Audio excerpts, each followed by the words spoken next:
Hello everyone, I am Shashasmita and today I am back with another important topic of MH13, that is Roots and Escape Routes, written by Datta Bhagat. Now this is a very important topic जो अभी तक long question में आया है for 20 marks. It has never come as short answer question और यही hope है और यही है कि आशा भी है कि आगे भी long question में ही आएगा, but it is a very very important topic. Now before I start with this topic, let me first give you a brief overview or background of Dalit movement. Now Dalit movement has two important trajectories in the Indian context. एक है British rule and second है Dalit reform movement in India. So British rule में क्या था कि it established equality at all levels and it was only in theory. In practice, lots of discriminatory practices continued to be practiced, especially against Dalits and untouchables. और जो दलित reform movement in India के बारे में बात करते हैं तो यहाँ पे दो इम्पॉर्टेंट लीडर्स और रिफॉर्मिस्ट जो कॉन्टेक्स्ट ऑफ दलित्स में थे वो थे Jyotirao Phule, who was Mali by caste, and Gopal Baba Walangkar, who was Mahar by caste. He was an army officer. और ज्योतिराव की एक बहुत ही फेमस बुक है, वो है the book of the true faith which questions equality of all human beings. तो ये दो इम्पॉर्टेंट ट्रैजेक्टरीज है of Dalit movement in the context of India. Now let us understand about routes and escape routes. Routes and escape routes क्या है? तो इसमें आप देखेंगे इस पूरे बुक में जो है दत्ता भगत ने जो फोकस किया है, उन्होंने एड्रेस किया है issues related to Dalit identity and policies. और उन्होंने ये भी बात किया है, एग्जामिन किया है possibilities that lie ahead for the Dalits in India. तो यहाँ पे दो ऑब्जेक्टिव्स है इस बुक की. First, it addresses the issues related to Dalit identity and politics. And second, it examines the possibilities that lie ahead for Dalits in India. ये जो पूरा था ये ड्रामा के फॉर्म में था, प्ले के फॉर्म में था, which was first staged in the year 1987. And it is a significant milestone achievement in both Marathi theatre as well as Dalit theatre. ये significant क्यों था? Because जो इसमें थॉट प्रोवोकिंग और मैच्योर ट्रीटमेंट है दलित्स का वर्सेस अपर कास्ट का, और जो कॉन्फ्लिक्ट है दलित्स एंड अपर कास्ट के बिटवीन, उसको बहुत अच्छे से प्रेजेंट किया गया है. And were on established Marathi stage for the first time. It's very important to understand यहाँ पे कि व्हाट इज दलित थिएटर. जो दलित थिएटर है basically it provides space to the oppressed. तो यहाँ पे ऑप्रेस्ड कौन है? Dalits. So it provides the space to the oppressed to enact, to present and to discuss their problems and to protest against any kind of division in society. तो यहाँ पे आप देखेंगे जनरली दलित्स होते हैं या जो भी ऑप्रेस्ड कास्ट है, वो लोग अपने पेन को, सॉरोज को, सफरिंग्स को यहाँ पे एक्सप्रेस करते हैं through enactment, through presentation, through discussion. तो यहाँ पे दलित्स कौन? Dalits are the neglected people who have been kept away from social, economic and educational benefit. तो दलित थिएटर जो है बेसिकली वो स्पेस है जहाँ पे दलित्स या ऑप्रेस्ड क्लास या कास्ट इनैक्ट करते हैं, प्रेजेंट करते हैं, डिस्कस करते हैं अपने सफरिंग्स को, सॉरोज को, पेन को, प्रॉब्लम्स को. सो ये कहते हैं दलित थिएटर. सो ये बहुत ही सिग्निफिकेंट जो ये बुक है routes and escape routes, it is a significant milestone in both Marathi theatre and Dalit theatre. Why? Because of thought provoking and mature treatment of the Dalits and upper caste conflict, and because this conflict was well presented on the established Marathi stage for the first time. और जो ये book है जो लिखा गया था 1987 में, it belongs to the phase of modern independent India. So I hope ये क्लियर है कि जो रूट्स एंड स्केप रूट्स है, it talks about the issues of Dalit identity and politics, and also examines, एक तो issues को relate बताता है in terms of Dalit identity, and second it also examines the possibilities that lie ahead for the Dalits in India. और इस play में there is a 2 act structure. First act में 2 scenes हैं and second act में 3 scenes हैं. Now let's try to understand the entire topic. So before I discuss this topic, it is important to understand कि यहाँ पे इस book में कौन कौन से कैरेक्टर्स ने इनैक्ट किया है. उससे पहले ये जानना ज़रूरी है कि इस बुक में जो दत्ता भगत राइटर हैं उन्होंने एक स्पेस जो क्रिएट किया है वो एक नेचुरलिस्टिक स्टेज है. जो स्टेज यूज़ किया है, यहाँ पे स्टेज है, परफॉर्मेंस हो रहा है, यहाँ पे 2 एक्ट प्लेस हैं, यहाँ पे आपको प्रॉपर कैरेक्टर्स हैं, जहाँ डायलॉग्स हैं, जहाँ इनैक्टमेंट है, and you will see how they are expressing their agony, pain, और कैसे वो लोग डिस्कस करते हैं, कैसे वो ट्राई करते हैं सोल्यूशन पे आने का. तो यहाँ पे जो पूरा जो परफॉर्मेंस है it has been enacted in a naturalistic stage. जो स्पेस है वो एक नेचुरल वे में किया गया है, एक स्टेज पे किया गया है. और कौन सा यहाँ जो स्पेस है, सेटिंग है, लोकेशन है, वो है एक ड्राइंग रूम, जहाँ पे इसका जो पूरा सब बना हुआ है स्टेज है, यहाँ पे एक ड्राइंग रूम का सेटिंग है, जहाँ पे प्रॉपर यहाँ पे लोग बैठते हैं, डिस्कस करते हैं अपने प्रॉब्लम्स को, सॉल्यूशंस बैठ के ट्राई करते हैं निकालने का. उसके बाद यहाँ पे इस स्टेज में ना एक बहुत ही बड़ा पोर्ट्रेट है डॉक्टर B.R. अम्बेडकर का, बाबा साहब अम्बेडकर का, बिकॉज यहाँ पे उनको एक आइडियल माना गया है, एक रोल मॉडल माना गया है, जिनकी आइडियोलॉजीज़ और जो उनकी जो अपनी फ़िलॉसफी थी, यहाँ के लोगों को जो इनैक्टमेंट कर रहे हैं स्टेज पे, परफॉर्मेंस पे, उनको बहुत इन्फ्लुएंस किए हैं. तो यहाँ पे देखा गया है कि यहाँ पे एक पोर्ट्रेट है बाबा साहेब अम्बेडकर का ड्राइंग रूम में, दैट इन्फ्लुएंसेस दलित थॉट्स. तो यहाँ पे उनको आइडियल माना गया, इसलिए उन्होंने यहाँ पे पोर्ट्रेट रखा है B.R. अम्बेडकर का. तो इस पर बहुत सारे कैरेक्टर्स हैं. एक है सतीश गौड़खाटे जो कि टीचर है by profession, and he is a Dalit. He is Dalit by caste, and he is married to a woman whose name is Hema, and Hema is a Brahmin girl. तो यहाँ पे देखा गया है जो सतीश है वो एक दलित है जिन्होंने एक ब्राह्मण लड़की से शादी किया है जिसका नाम हेमा है. उनके साथ उनके अंकल रहते हैं whose name is काका, जो पहले फ्रीडम फाइटर थे और अब जो हैं वो active member of Dalit movement है. फिर एक है अर्जुन जाधव जो कि स्टूडेंट है and is also the leader of movement, Dalit movement. और फिर एक और कैरेक्टर है Dasrao who is a guruji and he is Brahmin by caste. तो यहाँ देखा गया है कि सतीश, अर्जुन जाधव और काका ये तीनों बाय कास्ट दलित हैं. Hema is a Brahmin and Dasrao who is a Guruji is also a Brahmin. So यहाँ पे देखा गया कि ऊपर ड्राइंग रूम की सेटिंग है और ये कैरेक्टर्स का इनैक्टमेंट होना है. और यहाँ पे एक पोर्ट्रेट है बाबा साहेब अम्बेडकर का who is considered as a role model for all the characters because he is the one whose philosophy has influenced Dalit thoughts including these characters. यहाँ पे देखा गया कि जो काका है जो दलित कास्ट का है वो बार बार हेमा को रिमाइंड करता है कि वो ब्राह्मण है and how she is married to a Dalit man. ऐसा नहीं है कि वो पसंद नहीं करते हैं, he is fond of Hema but he keeps reminding her. तो यहाँ पे डिफरेंट रूट्स है. यहाँ जो टॉपिक है रूट्स एंड स्केप रूट्स, तो यहाँ पे जो रूट्स है यहाँ पे 3 डिफरेंट रूट्स हैं, 3 अलग अलग लोगों की. फर्स्ट जो रूट है वो है काका एंड दसराव का. काका जो दलित हैं by caste and Dasrao who is guruji and who is Brahmin by caste. ये जो दोनों हैं ये एक रूट को रिप्रेजेंट करते हैं.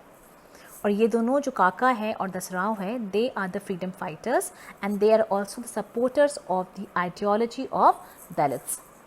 सेकेंड रूट जो है उसको रिप्रेजेंट करते हैं सतीश एंड हेमा. ये सतीश एंड हेमा हैं, ये बहुत ही प्रैक्टिकल हैं और बहुत ही कॉन्फिडेंट कैरेक्टर्स हैं and they both believe in the practice of equality at all levels. इनका हमेशा सच्चाई और ऑनेस्टी और बिल्कुल सही रास्ता को वो लोग मानते हैं, फॉलो करते हैं and they believe in the practice of equality at all levels. ये सेकेंड रूट था सतेश एंड हेमा का। Third route is of Arjun Jadhav who leads the movement. तो यहाँ पे 3 डिफरेंट रूट्स हैं। फर्स्ट रूट है काका एंड दसराव का, सेकेंड है सतीश एंड हेमा का एंड थर्ड है अर्जुन जादव का। सो इस पूरे इसमें इनैक्टमेंट जो हुआ है इसमें ड्रामेटाइज करता है conflict between 3 characters, 3 different set of characters, Kaka, Satish and Arjun, and each representing different generation of the Dalit movement. Arjun Jadhav है, बिल्कुल यंगस्टर है, बिल्कुल यंग ब्लड वाला है। सतीश हेमा मैरिड कपल है। काका एंड दसराव सबसे एल्डेस्ट हैं। सो ये तीनों जो हैं कैरेक्टर्स, ये तीनों सेट्स ऑफ रूट्स जो हैं, जो तीनों कैरेक्टर्स हैं, तो ये लोग बेसिकली काका दसराव एक जनरेशन को बिलोंग करते हैं, सतीश हेमा एक जनरेशन को बिलोंग करते हैं, अर्जुन जादव थर्ड जनरेशन को बिलोंग करते हैं। तो ये 3 डिफरेंट जनरेशन्स को बिलोंग करते हैं। तो यहाँ पे जो ड्रामेटाइज किया गया है वो है conflict between 3 characters and who these 3 characters are Kaka, Satish and Arjun. तो जैसे मैंने बताया आपको कि ड्राइंग रूम है, यहाँ पे सारी इनैक्टमेंट हो रही है, तो ये भी एक स्पेस है। ड्राइंग रूम एक स्पेस है, सेटिंग है, जहाँ पे लोग डिस्कस करते हैं अपने प्रॉब्लम्स को और उसके सॉल्यूशंस को भी डिस्कस करते हैं। So it is a space to discuss the problems related to Dalits and their possible solutions। तो यहाँ पे पहला जो एक्ट है ये थोड़ा इमोशनल एंगल वाला है, जहाँ पे देखा गया है कि एक रिक्शा पुलर है जिसकी वाइफ पढ़ाना चाहती है, उसको एक टीचिंग सर्टिफिकेट चाहिए। तो रिक्शा पुलर जो है वो आके सतीश से रिक्वेस्ट करता है कि उसकी वाइफ के लिए एक टीचिंग सर्टिफिकेट इशू करवा दे, लेकिन सतीश इसको रिफ्यूज़ कर जाता है। क्यों? बिकॉज वो जानता है कि ये सही रास्ता नहीं है, बिकॉज अगर वो टीचिंग सर्टिफिकेट इलीगली इशू करवाएगा तो इलीगल है, सही नहीं है, वो डिसऑनेस्टी है। लेकिन काका जो है वो सतीश के उसके जो है व्यूज़ को सपोर्ट नहीं करते। उनको लगता है कि हमें सर्टिफिकेट उस गरीब के लिए अरेंज कर देना चाहिए ताकि उसको जॉब मिल जाएगा। तो उनका है, काका का कहना है कि रिक्शा पुलर जो है जिसकी वाइफ को सर्टिफिकेट चाहिए टीचिंग के लिए, जिसको सतीश ने रिफ्यूज़ कर दिया था बिकॉज वो सही रास्ता नहीं है कि अगर हम लोग फॉल्स सर्टिफिकेट इशू करें। इस पर काका का था कि नहीं, अगर हम लोग सर्टिफिकेट इशू करेंगे, अगर गलत तरीके से भी इशू हो जाता है पर हो जाता है अगर, तो ये एक पुअर का लाइवलीहुड का सोर्स है। मतलब अगर उसको हम लोग सर्टिफिकेट इशू कर देंगे तो उसको एक जॉब मिल जाएगा, उसके लाइवलीहुड मतलब वो अर्न अपना कर सकती है लाइवलीहुड, और उसके फैमिली के लिए भी बेनिफिशियल होगा। तो यहाँ पे थोड़ा सा क्लैश होता है between Satish and Kaka, because Satish is not in favour of issuing any false teaching certificate to rickshaw pullers wife. लेकिन काका को लगता है कि नहीं, कोई खराबी नहीं, गलत चीज़ नहीं है अगर हम लोग इशू कर देते हैं certificate for a poor person. फिर एक और इमोशनल एंगल देखा गया यहाँ पे कि Arjun loves Dasrao's daughter whose name is Sonal, और सोनल भी ट्राई करती है अपने फादर को कन्विंस करने के लिए, लेकिन Dasrao is not ready to accept the relationship of Arjun and Sonal. फिर जो एक्ट 2 है, it takes a political angle. यहाँ पे एक मिलिंद नगर है। मिलिंद नगर वो एरिया है जो कि सिर्फ फ्लड विक्टिम्स लोग के लिए ही बना गया था, लेकिन उनको हैंड ओवर नहीं किया गया। अर्जुन जादव है जो दलित लीडर है, उसने क्या किया कि इस कॉलोनी को ऑक्यूपाई कर लिया इलीगल तरीके से, मिलिंद नगर को ऑक्यूपाई कर लिया इलीगल तरीके से, and rather than handing over to the flood victims what he did was he handed this over to the Dalits. तो अर्जुन जादव का बिल्कुल डिफरेंट रूट है। उसने क्या किया, उसने मिलिंद नगर जो कि एक्चुअली फ्लड विक्टिम्स के लिए बना गया था, उसने वो जो एरिया है वो दलित्स के नाम कर दिया गया। सतीश एज यूजुअल, मैंने जो बताया पहले भी आपको, सतीश एक बहुत ही आइडियल पर्सन है, प्रिंसिपल वाला इंसान है वो, तो वो बिल्कुल अगेंस्ट है सब चीज़ों के लिए, वो अपोज भी किया कि अर्जुन जो कर रहा है वो गलत कर रहा है, लेकिन जो काका है उनको लगा कि नहीं ठीक तो है, कोई बात नहीं। लेकिन जब काका को ये चला पता कि अर्जुन ने एक्चुअली पैसे लिए थे लोगों से ताकि वो दलित लोग को होम प्रोवाइड कर सके मिलिंद नगर में, तब उनकी पूरी जो आशाएं थी बिल्कुल चूर हो गई थी। बिकॉज उनको लगा था कि अर्जुन जो कर रहा है वो दलित्स के लिए कर रहा है, उनके वेलफेयर के लिए कर रहा है। लेकिन बाद में जब काका को चला पता कि नहीं, अर्जुन जो किया है वो इसलिए किया है बिकॉज उसने दलित लोगों से उसने ऑलरेडी पैसा लिया था इलीगल वे में, और इसलिए उसने उन लोगों को होम प्रोवाइड किया था। तब जाके काका को ये रियलाइज़ होता है कि नहीं, जो किया है अर्जुन यादव ने वो गलत किया है।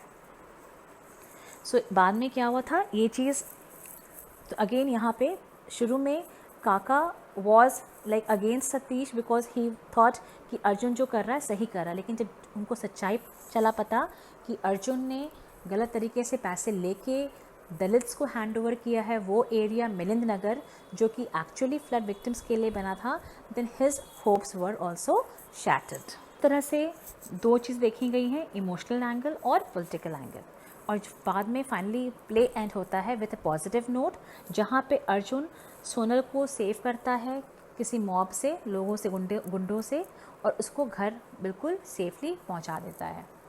और इसमें दिखाया गया है कैसे there is a way ahead for Satish and Hema, the way they can do something for Dalit people. तो यहाँ पे लास्ट जो एंड हुआ है, जिस पूरा प्ले जो है वो ऐसे एंड होता है कि बहुत ही पॉजिटिव नोट पे होता है कि there is some kind of future for Dalits. तो और यहाँ पे जो मेन रोल यहाँ जो प्ले करते हैं प्रोटैगनिस्ट्स हैं वो हैं Satish and Hema, because they are the ones who believe in the principle of equality. और ये लोग बहुत हेल्प करते हैं दलित्स को उनकी स्टेटस को अपग्रेड करने में, उनको हेल्प करने में, उनको बेनिफिट्स प्रोवाइड करने में। तो ये एक काइंड ऑफ होप है दलित्स के लिए, and the hope is in the form of Satish and Hema. तो ये ओवरऑल आपका था इस टॉपिक के बारे में। अब देखते हैं कि इसका यहाँ पे डिफरेंट कैरेक्टर्स का डिफरेंट रूट्स था। तो वो रूट्स क्या क्या था? काका के रूट अलग थे, अर्जुन यादव के रूट अलग थे, सतीश एंड हेमा का रूट अलग था। तो हर का रूट क्या था और वो कैसे फ्यूचर के तरफ कंट्रीब्यूट करता है। सो जैसा कि टॉपिक है रूट्स एंड स्केप रूट्स, तो अभी तक हम लोगों ने एनालाइज किया और देखा है कि रूट्स क्या क्या थे, सबके क्या अप्रोच थे। रूट्स मतलब यहाँ अप्रोच, सबका अप्रोच क्या था, सतीश का अप्रोच क्या था, हेमा का अप्रोच क्या था, काका का अप्रोच कैसा रहा, और आपका अर्जुन यादव का अप्रोच कैसा था। अब हम लोग एनालाइज करेंगे वो है second part, that is escape routes. उन्होंने अपने अप्रोच से कैसे डेविएट किया या कैसे उससे भागने की कोशिश की। तो यहाँ पे काका का जो रूट था, पहले बात की ये समझ लें हम लोग कि जो काका का रूट था उनका था वो क्या, वो he believe strongly in the teachings of Baba Saheb Ambedkar, but somehow adapted them to suit the new environment. So उनकी आइडियोलॉजीज़ थे जो बी आर अम्बेडकर की, जो उनके फ़िलॉसफी थे, उसको अपने अकॉर्डिंग, अपने हिसाब से नए इन्वायरमेंट के अकॉर्डिंग उसको उन्होंने मॉडिफाई करने की भी कोशिश की। दो he was the strong follower of Baba Saheb Ambedkar, but Kaka did try to modify or mold his philosophy teachings as per the new environment. और क्या था उनका root? That he didn't mind issuing false teaching certificate, isn't it? I mean like हमने discuss देखा है कि सतीश फिर भी बिल्कुल अगेंस्ट था, लेकिन इनको कोई फ़र्क नहीं, काका को वो गलत लगा नहीं कि हाँ अगर हम लोग टीचिंग सर्टिफिकेट अगर फॉल्स भी हो, अगर इशू करते किसी गरीब को तो उससे हेल्प होती है। So he did not mind issuing false teaching certificate to the rickshaw pullers wife, and here there was a kind of slight clash between Satish and Kaka, because Satish को लगा कि नहीं, फॉल्स सर्टिफिकेट करना अच्छी चीज़ें नहीं है, मतलब वो इलीगल है, वो डिसऑनेस्टी को फॉलो करना हुआ, ये सब चीज़ें सही नहीं है। लेकिन उनको लगा नहीं, अगर किसी की लाइफ चेंज हो सकती है फॉल्स सर्टिफिकेट इशू करने से तो क्यों नहीं। लेकिन Satish did not find this ethically right. Then यहाँ एक और चीज़ देखते हैं हम लोग कि Hema belonged to Brahmin caste and she was married to Satish who was from a Dalit caste, but यहाँ पे Kaka is fond of Hema but keeps reminding her at times, Hema especially, कि that she belongs to a Brahmin family. So though he is fond of Hema, he keeps reminding her that she is from a Brahmin family. और थोड़ा सा वो शुरू में oppose भी किया उन्होंने marriage of Satish and Hema, लेकिन once Hema got married, so he was fond of her but he kept on reminding her time and again that she belonged to a Brahmin family. Again, he was strongly against the anarchic and violent methods adopted by Arjun. तो अर्जुन का था, Arjun was very violent because मैंने कहा कि वो बिल्कुल young है, young blood था, तो वो full of energy and full of बिल्कुल गुस्सा, शॉर्ट टेम्पर था उसका. तो उसका हमेशा जो अप्रोच था वो बहुत ही वायलेंट था. It was never very peaceful, means I mean peaceful बिल्कुल नहीं था, उसका बिल्कुल वायलेंट अप्रोच था. So he was strongly against the anarchic और violent method which was adopted by Arjun. So this was Kaka's route. This was Kaka's approach. Now coming to Arjun Jadav's approach. Arjun Jadav का approach क्या था? He was a strong believer of the anarchic movement. I mean like method, isn't it? वो generally young blood था, तो वो ना हमेशा गुस्से में, बिल्कुल ताव में, बिल्कुल शॉर्ट टेम्पर्ड रहता था वो हमेशा, और वो बिल्कुल स्ट्रॉन्ग बिलीवर था एनार्किक मेथड में, वायलेंट मेथड में. उसके बाद उसके according struggle was all about freedom movement. So उसके लिए स्ट्रगल मतलब फ्रीडम मूवमेंट था. He rejected caste basis that oppressed Dalits. तो उसका वो बिल्कुल कास्टिज्म के अगेंस्ट में था. वो he was in supporter of Dalits, लेकिन उसने कुछ इलीगल काम ही की थी. लाइक फॉर एग्जाम्पल उसने पैसा लिया था दलित्स से ताकि उनको वो मिलिंद नगर प्रोवाइड कर सके. तो इसने ऐसा कुछ काम भी किया था. तो उसका अप्रोच थोड़ा सा हटके था, गलत था, थोड़ा सा वायलेंट भी था. फिर ये भी देखा गया है कि कैसे Dasrao was against Arjun's and his daughters like Sonal's relationship, कैसे he was rejected by Dasrao also. और इसका जो स्केप था, what was Arjun Jadhav's escape route, that he completely rejected law and order. उसने लॉ एंड ऑर्डर को फॉलो नहीं किया, उसको बिल्कुल रिजेक्ट किया, उसको बिल्कुल अपोज किया, वायलेट किया. Now coming to Satish and Hema's approach. Now Satish और हेमा यहाँ बिल्कुल आइडियल माने गए हैं. क्यों? Because they are the ones who represent the road ahead for Dalits. Satish and Hema, they represent the voice of wisdom and intellect. यहाँ मैंने पहले ही बोला है कि वो लोग बिल्कुल प्रिंसिपल्स को फॉलो करने वाले हैं, इक्वालिटी एट ऑल लेवल्स को फॉलो करते हैं. वो लोग थोड़े से आइडियल हैं, मतलब अच्छी उनके अकॉर्डिंग जो चीज़ गलत है, सही है, तो वो इस चीज़ को बहुत स्ट्रांगली बिलीव करते थे. तो ये जो है सतीश और Hema, they are couple and they both represent voice of wisdom and intellect. They believe in the relationship of equality. They are very confident and they feel that it is only through education and principle of legitimacy that the road ahead or future of Dalits can be shaped. तो उनके according वो believe करते थे equality में, and they were quite confident and they always felt, they were firm believer कि नहीं, education और legitimacy से ही दलित्स की आइडेंटिटी को शेप किया जा सकता है, उनके फ्यूचर को शेप किया जा सकता है. And Satish very clearly demarcated and distinguished between morcha and mobocracy. ना मोर्चा क्या था? Morcha according to Satish was very constructive, कि ठीक है मोर्चा कर रहे हैं, वायलेंट मेथड्स अडॉप्ट नहीं कर रहे हैं, दैट इज़ कंस्ट्रक्टिव. लेकिन जो मोबोक्रेसी था वो it was more of violent and destructive nature. So he was very much against mobocricy and he was okay with Morcha because according to him Morcha was something which was constructive, which had a peaceful kind of approach against mobocricy which had violent or destructive approach. तो इसका end कैसा होता है? So there the entire play ends with a hope at Satish's effort of creating a space for the oppressed. तो यहाँ पे सतीश एक effort करता है कि वो एक स्पेस प्रोवाइड करे, क्रिएट करे ऑप्रेस्ड के लिए, दलित्स के लिए, by taking loan from housing, from banks and other I mean जो बैंकिंग के सोर्स हैं, मनी के सोर्स हैं, उनसे लेके लोन ले सके और उन दलित्स के लिए, ऑप्रेस्ड के लिए एक हाउसिंग सोसाइटी बनाए. So there is a hope and Satish effort of creating a space for the oppressed or Dalits by taking a loan for the housing society. बाद में देखा गया है कि इसमें जो डे एंड होता है, फिर सतीश और हेमा भी जाके अर्जुन को सेव करते हैं, बिकॉज उसने भी सोनल को ही सेव किया था मॉब से.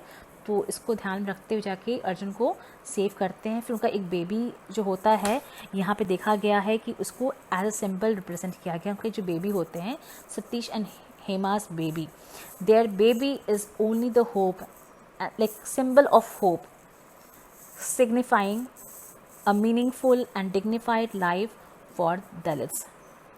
It signifies कि कैसा रोड, कैसा फ्यूचर रहेगा दलित्स के लिए. तो उनकी एक बेबी एक न्यू रे ऑफ होप है फॉर ऑल दलित्स. जो उनके बेबी है वो एक रिप्रेजेंट करते हैं, एक सिंबॉलिक रिप्रेजेंटेशन है कि रोड अहेड ऑफ दलित कैसा रहेगा, उनकी फ्यूचर कैसा रहेगी, उनकी आइडेंटिटी कैसा रहेगा. सो इस पूरे जो इनका जो बेबी है वो एक सिंबल है रे ऑफ होप की फॉर ऑल दलित्स. और ऐसे ये इंटायर जो है प्ले वो एक पॉजिटिव नोट पे एंड हो जाता है. तो हम लोग ने यहाँ पे देखा कि यहाँ पे बेसिकली जो रूट्स की बात की गई है वो basically routes basically represent approach of what, approach of 3 generation. 1 Kaka, 2 Arjun and 3 Satish and Hema. So ये पूरे ओवरऑल इन डेप्थ एनालिसिस था इस टॉपिक का, routes and escape routes by Datta Bhagat. I hope it was useful to all of you, and I would appreciate to receive your valuable feedback. या आपका कोई भी view point या कुछ suggestion देना चाहेंगे, please email it to me at shuchi.joyoflearning@gmail.com. Thank you so much. Thanks a lot for listening. Thank you. Have a good day. Bye bye. Take care.